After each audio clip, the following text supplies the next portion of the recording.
Hey guys, I threw together a short video explaining what this is and how they come from the saguaro cactus.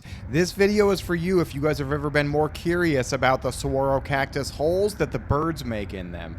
So just lock in, I'm going to show you guys some cool facts about saguaros.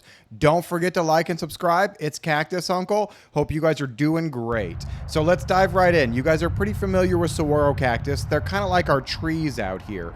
Once they die, they rot. They either fall over, but eventually the flesh all rots off of it. That's an example right here on the screen. You can see how it still has the flesh on it, but it's rotting away.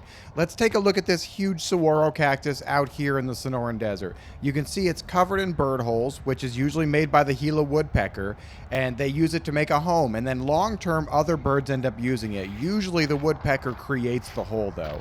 And then what I want to demonstrate to you is that when they lose branches, this is what's left over. After all the flesh and rot decays away, that you just have that skeleton on the ground.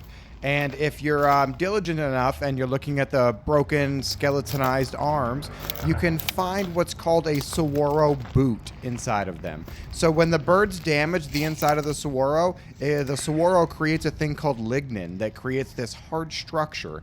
So this thing that I'm holding was the bird hole in the side of the saguaro cactus. So once the rest of the flesh decays away, they're just kind of sitting there next to the cactus in like the skeletonized branch of the cactus. There's one more over here, and you can see how simple it is to actually spot them when you know what you're looking for.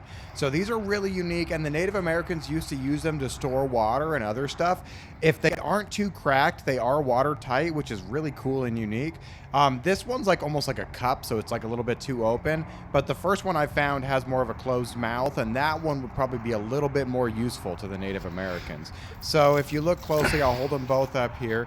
You can see they're really cool structures, and the common name is a saguaro boot, but in reality it's just the bird hole after the rest of the saguaro has decayed away. Don't forget to like and subscribe, guys. It is Cactus Uncle, and I post tons of cool cactus content. You guys have a great day. Thanks so much for watching.